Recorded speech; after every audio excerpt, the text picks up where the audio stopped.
Então abra o seu coração, aumente sua expectativa. Eu quero falar um pouco sobre justificados. Nós somos justificados em Cristo Jesus.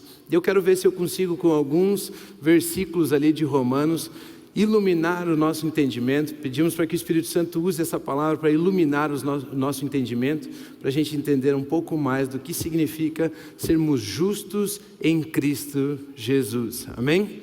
Em Romanos capítulo 5, versículo 17, a Bíblia diz assim: se pela transgressão de um só a morte reinou por meio dele, muito mais. Vamos prestar atenção. A Bíblia diz que um homem chamado Adão pecou e ele entregou então o domínio da terra, o domínio da humanidade, ele se vendeu, ele se entregou à morte.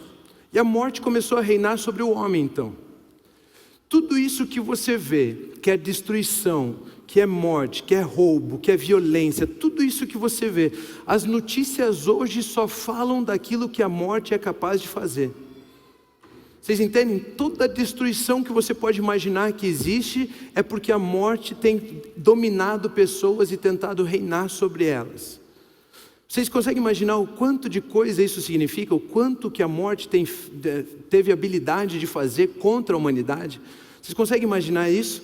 Agora olha o que a Bíblia diz, continua no versículo ali. Muito mais.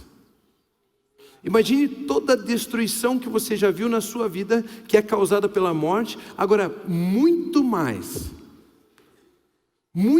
do que a morte foi capaz de fazer, aqueles que recebem de Deus a imensa provisão da graça e a dádiva da justiça, são capazes de fazer. Muito mais do que a morte é capaz de destruir, você é capaz de solucionar.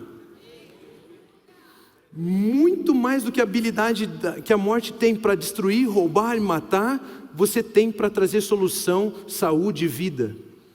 Porque a Bíblia diz que aqueles que recebem, o versículo de novo, por gentileza, aqueles que recebem de Deus a imensa provisão da graça e a dádiva da justiça, reinarão em vida por meio de um único homem, Jesus Cristo. Ou seja, a Bíblia está nos dizendo que o propósito de Deus para nós é que nós possamos ser reis.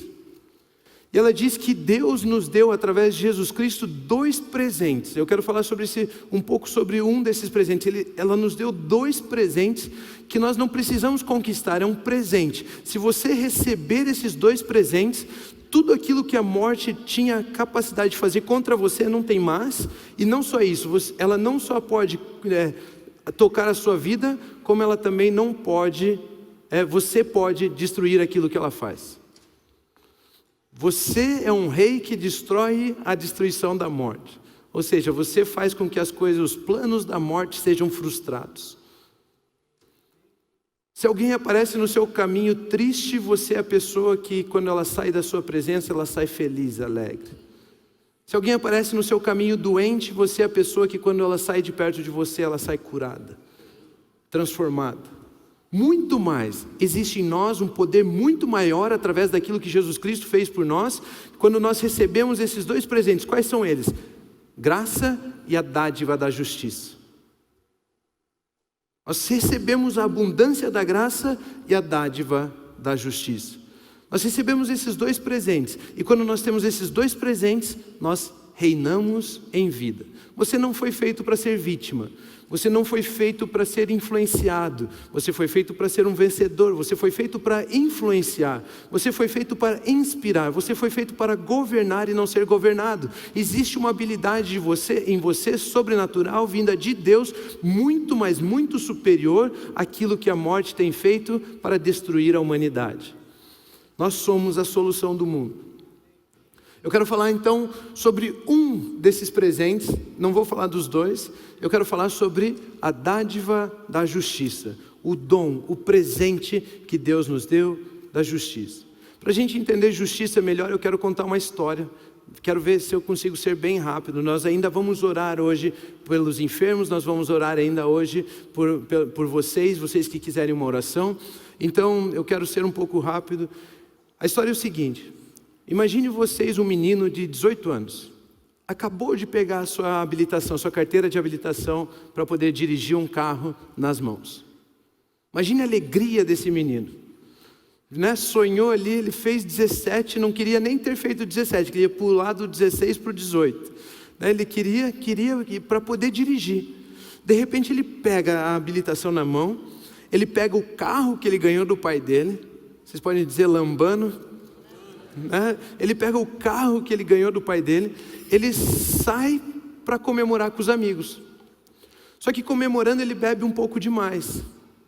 Ele quis comemorar de uma forma não muito legal, ele bebe um pouco demais. Voltando para casa ele atropela uma mulher. A mulher morre. Pronto, você pode imaginar o cenário dele? A reportagem vem, as câmeras vêm, querem filmar, estão filmando, aparece, vão entrevistar o marido daquela mulher, e eles perguntam: o que você quer que aconteça? E o marido vai dizer: eu quero que a justiça seja feita. No sentido de, eu quero que esse menino vá preso, eu quero que esse menino seja condenado. Justiça precisa ser feita. Mas esse não é o verdadeiro significado de justiça. O que esse homem quer é que o menino seja condenado, ele sofra juízo. Então esse menino vai preso. Realmente ele é julgado e ele é preso. Ele é condenado lá, vamos colocar 10 anos de prisão. E ele está lá preso por causa do crime que cometeu.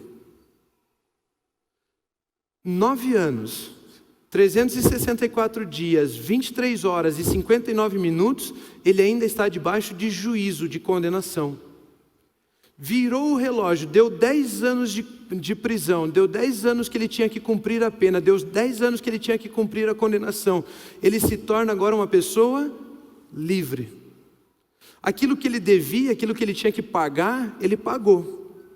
E ele sai da prisão, ele deixa de ser um condenado. Isso chama-se justiça.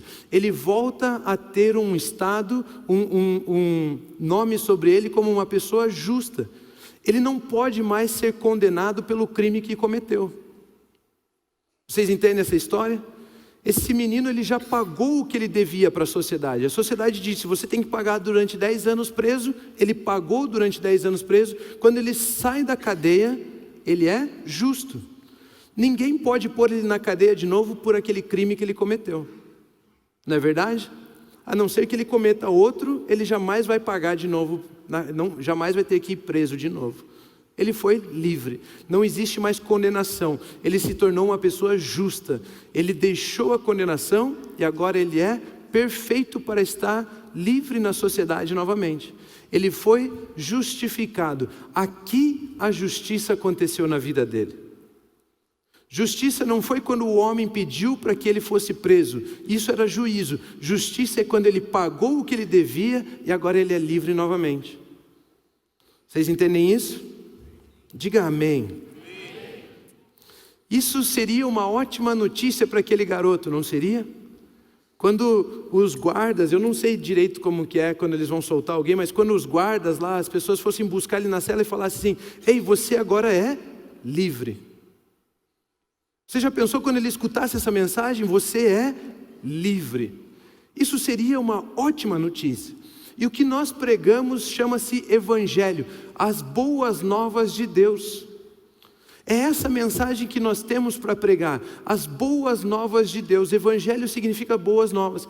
E a Bíblia diz em Romanos 1:17 o seguinte: porque no Evangelho, dentro das boas novas, é revelada a justiça de Deus. Dentro das boas novas existe a mensagem de que a justiça foi feita. De que existe justiça para nós. Uma justiça que do princípio ao fim é pela fé. Como está escrito: o justo viverá pela fé. Como eu me torno perfeito de novo, livre de novo, sem condenação de novo? Como? Pela fé. Não existe como você ser justo diante de Deus, não existe como você usufruir da justiça de Deus porque você é muito bom, ou porque você é uma pessoa carinhosa, ou porque você ajuda o pobre, ou porque você ajuda as pessoas. Não tem como você ser considerado justo por causa de obras. Nós somos justificados pela fé. O justo vive pela fé. Quero declarar sobre a sua vida hoje: você é justo em Cristo Jesus. A justiça de Deus nos traz vários benefícios, vários benefícios. Significa que não existe condenação sobre as nossas vidas. E eu quero falar sobre 2 deles. Quero falar sobre 2 benefícios da justificação, de termos sido justificados pela fé em Jesus Cristo. Primeiro deles, nenhuma condenação há sobre a sua vida. Aquele garoto não pode voltar para a cadeia por um crime que já foi pago. Ou seja, nenhuma condenação há sobre a sua vida. Como assim? Romanos 4:25 diz o seguinte: ele foi entregue à morte. Ele quem? Jesus. O salário do pecado é a morte. A condenação do pecado é a morte. E a Bíblia diz que Jesus foi entregue à morte por nossos pecados. Se para você se ver livre do pecado, você tem que morrer para se tornar justo, Jesus ter morrido no seu lugar, ter substituído você na condenação, isso faz de você justo pela fé naquilo que Jesus fez por você. A Bíblia diz em Romanos 4:25 que ele foi entregue à morte. Não foi você quem pagou pelo seu pecado, mas Jesus foi entregue à morte pelos nossos pecados. Ele me substituiu, ele te substituiu na cruz. Foi ele quem pagou pelos nossos pecados. Não somos nós que tentamos ser bons hoje para poder pagar pelo que fizemos de mal um dia. Foi ele quem morreu por nossos pecados e ressuscitado para a nossa justificação. Aqui tem um erro de tradução, no grego o verdadeiro é "e ressuscitado por causa da nossa justificação". Isso significa que se Jesus ressuscitou, significa que quando ele morreu, ele pagou de fato pelo seu e pelo meu pecado. Porque se não tivesse funcionado a morte de Jesus, ele não teria como ressuscitar. Se na morte ele não tivesse pago pelos nossos pecados, sofrido de fato a condenação que nós merecíamos, ele não poderia ter ressuscitado. Mas como isso funcionou, de fato ele levou sobre si os nossos pecados na cruz, morreu, e isso foi considerado como uma obra completa, a condenação foi estabelecida, ele pôde ressuscitar porque nós nos tornamos justos. Vocês entendem isso? Então Jesus assumiu a nossa culpa, assumiu a minha culpa, assumiu os nossos pecados, para que nós não precisássemos assumir os nossos pecados, não precisássemos sofrer a condenação dos nossos erros. Uau! Como que eu sei se eu creio, se eu recebo pela fé a justiça? Você crê que Jesus Cristo ressuscitou dos mortos? Quantos creem que Jesus Cristo ressuscitou dos mortos? Então você é justo. Não existe mais condenação sobre você. Se você crê que Ele ressuscitou, você crê que a condenação já foi paga e agora tudo que sobra é justiça. Se você crê, você é justo. Existe uma outra história, deixa eu ver se eu consigo ilustrar ela também. Imagine um empresário, alguém desse tipo, ele constrói 10 sobrados. Sabe aqueles sobrados geminados assim? Um do ladinho do outro. Ele constrói 10 sobradinhos daquele e ele aluga todos os sobrados. De repente chega o primeiro dia que ele vai cobrar o aluguel. Só que aquela pessoa é uma pessoa muito ruim. Ela é uma pessoa que não se importa com os outros. Ela bate na primeira porta e fala: cadê meu aluguel? A pessoa fala: eu não tenho dinheiro para pagar aqui, eu te dou depois. Não quero saber, cadê meu aluguel? Numa outra casa ele mete o pé na porta, entra, empurra a pessoa, ele cobra, ele é uma pessoa ruim. Ele cobra, e se não me pagar hoje eu vou pegar mais do que você me deve. E ele é uma pessoa ruim. Ele, de repente um dia, já tinha passado alguns meses que esse senhor vinha cobrando o aluguel daquelas pessoas. De repente um dia passa um jovem muito rico na frente daquele condomínio. E ele vê uma cena dessas, daquele dono dos sobrados cobrando o aluguel daquelas pessoas. E aquele jovem muito rico, ele olha assim e fala: isso não é certo. Tratar as pessoas assim não está certo. Ele chega para aquele senhor e pergunta: quanto custa os sobrados? Eu quero comprar os sobrados. O homem olha para ele, dá uma risada e fala: não, é muito caro. É muito caro, você não vai conseguir comprar. O jovem fala assim, tira o talão de cheque, fala: quanto custa? E ele paga o valor que o senhor estava cobrando. Ele pega as escrituras de que agora ele é dono daqueles terrenos, ele transfere os sobrados para o nome de cada morador que tem ali, vai na porta de cada morador, entrega as escrituras, fala: agora você não precisa pagar mais aluguel, esse sobrado é seu. Agora você não precisa mais pagar aluguel, esse sobrado é seu. Agora você não precisa mais pagar aluguel, esse sobrado é seu. Ele faz isso com os 10 inquilinos, ele faz isso com as 10 pessoas que estavam morando naquele lugar. Só que no outro mês, no dia de pagar aluguel, o antigo senhor aparece na porta. E ele bate na porta e fala: cadê meu aluguel? E alguns olharam e pensaram: não, mas o outro homem tinha dito que eu não precisava mais pagar, que a casa era minha. Cadê meu aluguel? E ele tira o dinheiro e paga o aluguel. Ele bate na outra porta e pergunta: cadê meu aluguel? Está aqui o aluguel. Ele bate na outra porta e a pessoa, conhecendo que agora era dona daquele sobrado, pega o escrito e diz: ei, esse sobrado agora é meu, você não pode mais me cobrar. Você não pode mais me cobrar, eu sou livre, saia daqui. Isso significa que o diabo cobrava um aluguel muito alto da humanidade. Mas um jovem muito rico pagou o maior preço que existe por mim e por você. Ele pagou o preço da vida dele. E ele entregou o mundo de volta a nós e falou: faça o que você quiser com o mundo, só não deixe o antigo senhor cobrar um aluguel de você. A diferença é que muitos de nós, às vezes o diabo vem, ele quer cobrar o aluguel e nós entregamos o aluguel para ele. Às vezes ele pede a sua saúde e você entrega, às vezes ele pede a sua família e você entrega, às vezes ele pede o seu dinheiro e você entrega. Mas Jesus está falando: pare de pagar o aluguel para o antigo dono. Não existe mais como ele cobrar você, já foi pago, é seu. Você é livre, não existe condenação sobre a sua vida. Não existe mais condenação sobre a sua vida. O que eu quero dizer com isso? Culpa é um tipo de aluguel que a gente paga. Você se sente culpado. Você não aceita as coisas que você fez. O que você fez no passado te condena. Aquelas coisas que você, só de imaginar, você se fecha. Você não consegue falar com ninguém. Culpa é um aluguel que o diabo tenta tomar de você. Mas a Bíblia diz: nenhuma condenação há para os que estão em Cristo Jesus. Medo, você vive com medo, porque o medo supõe castigo. Vocês entendem isso? O medo supor castigo não significa que algo de ruim vai acontecer com você, mas você imagina que sim, por isso você tem medo. Muitas pessoas têm medo de falar em público porque acham que as pessoas vão rir delas. Ninguém vai rir. Mas você imagina que sim, então você tem medo de falar em público. Só que a Bíblia diz que o perfeito amor tirou toda a condenação sobre nós. Ele nos perdoou. Não tem como ter castigo sobre você. Jesus já te perdoou. Por isso o perfeito amor lança fora todo medo.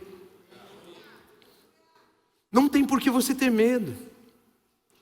Enfermidades, doenças, é algo que o diabo tenta cobrar de nós. Tirar a nossa saúde física, tirar a nossa saúde mental.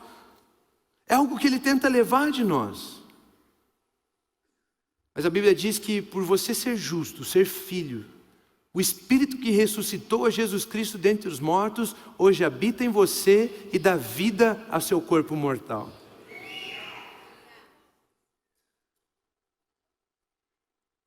Outro aluguel que ele tenta pagar, cobrar de nós, necessidade. O diabo coloca na sua mente de que você é um necessitado. Que quem precisa de ajuda é você, não é você que pode ajudar os outros. Essa não é a vida de Deus para você.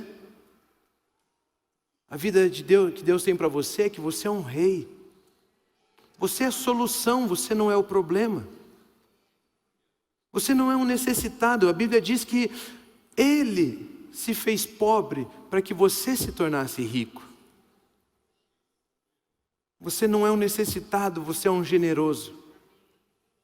O diabo mente e tenta trazer condenação sobre as nossas vidas, mas Romanos 8:1 diz: portanto, quando?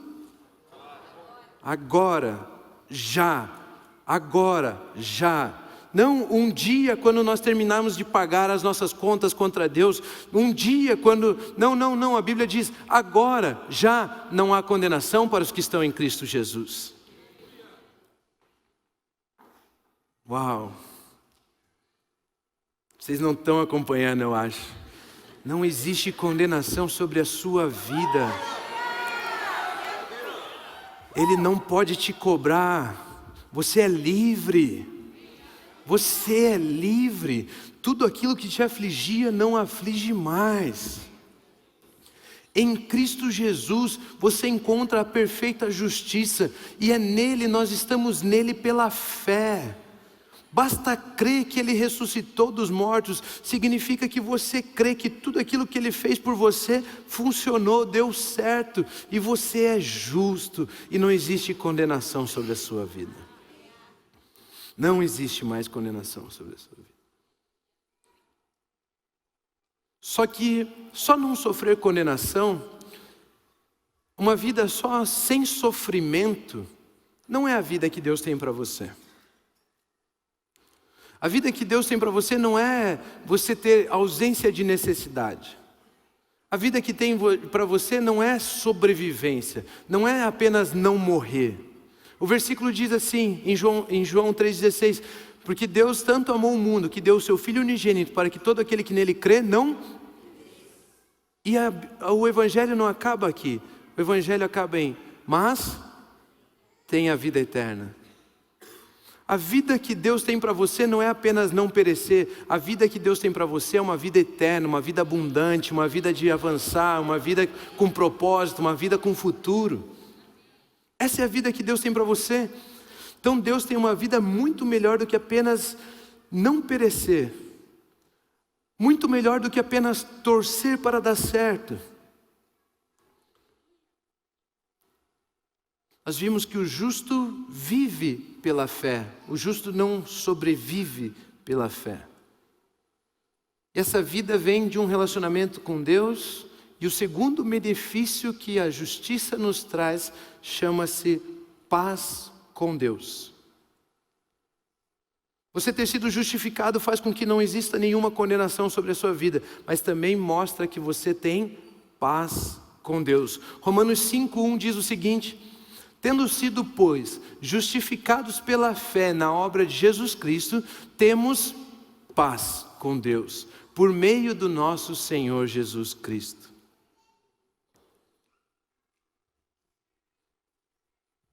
Isso significa que a sensação que você tinha de que se um dia você errasse, cometesse um erro, Deus ia pegar um raio lá do céu e tacar um raio na sua cabeça, Ele ia pesar a mão sobre você. Isso significa que se você acha que furacões, terremotos, essas coisas acontecem porque Deus quer castigar a humanidade, tudo isso é mentira. Porque pela obra de Jesus Cristo, nós temos paz com Deus. Deus nunca quis matar você. Deus sempre quis ter um relacionamento com você. Nós precisamos entender isso. Nós temos paz com Deus mediante a fé. Fomos justificados. Sendo justificados pela fé em Jesus Cristo, somos perfeitos para entrar na presença de Deus. Antes, quando os pecados estavam sobre as nossas vidas, nós não podíamos ter comunhão com Ele. Mas agora que Jesus já pagou a condenação do pecado, nós fomos livres do pecado, nós somos livres para ter um relacionamento com Deus. Nós estamos livres para entrar na presença de Deus. Nós preenchemos todos os pré-requisitos necessários para poder ter um relacionamento com Ele. Uau, você é perfeito.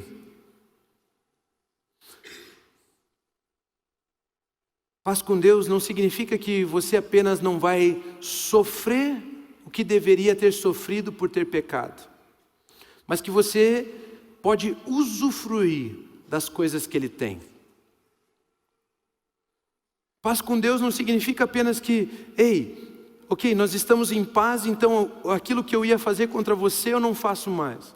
Não, significa que agora aquilo que eu tenho eu também compartilho com você.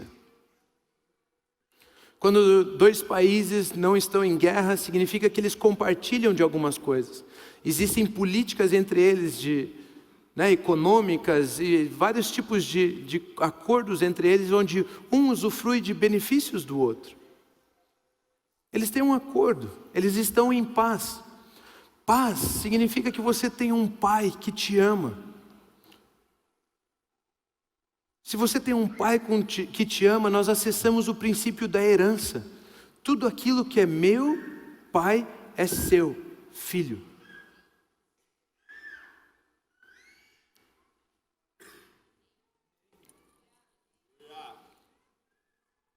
Agora imagine, Deus te perdoar e ainda compartilhar com você o que Ele tem.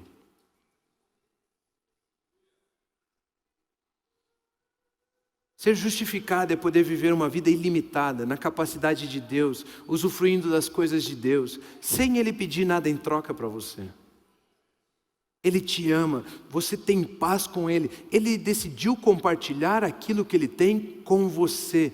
Você é uma potência para destruir as obras de Satanás.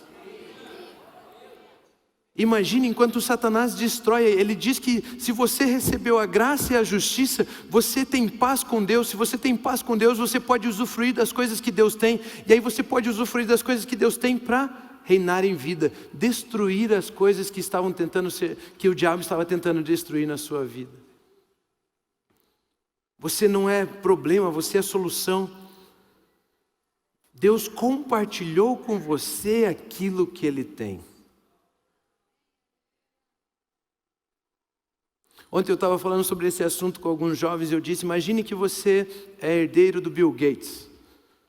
Eu descobri esses dias aí que parece que ele vai fazer uma doação de $1 bilhão. Eu escutei em algum lugar. O cara vai doar $1 bilhão. Ele é seu pai. Existiria algum tipo de limitação financeira, algum tipo de limitação em você de poder viajar, ou sei lá, existiria se ele fosse seu pai? Não, se ele decidiu compartilhar isso com você, se você tem acesso a esse dinheiro, agora imagine que Deus decidiu compartilhar o que Ele tem com você. Isso extrapola o poder humano. É muito superior ao que um homem pode fazer. Isso significa que não só não temos limitações no mundo material, como também não temos limitações no mundo espiritual. Eu quero dizer para você, o médico talvez tenha dito, ei, a sua doença vai matar você. Já não tem mais o que o homem pode fazer. Eu quero dizer, Deus compartilhou o que Ele tem com você. E você consegue ver Deus doente? Essa vida é a vida que habita dentro de você. Extrapola o poder humano. Deus extrapola o poder humano. Você foi justificado pela fé em Jesus Cristo. E Romanos 8, 15, 17, do 15 ao 17 diz o seguinte: pois vocês não receberam o Espírito que os escravize para novamente temerem, mas receberam o Espírito que os adota como filhos, por meio do qual clamamos, Pai, Abba, Pai. O próprio Espírito testemunha ao nosso Espírito que somos filhos de Deus. Se somos filhos, então somos herdeiros, herdeiros de Deus e co-herdeiros com Cristo. Até aqui, herdeiros de Deus e co-herdeiros com Cristo.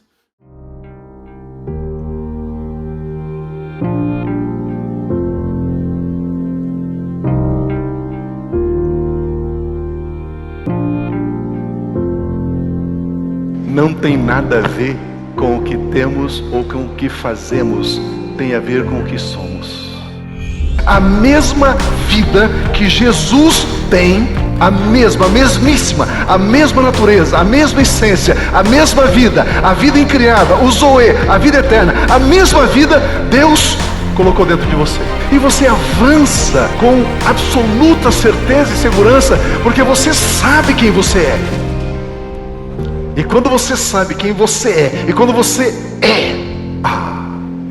é maravilhoso. Como é bom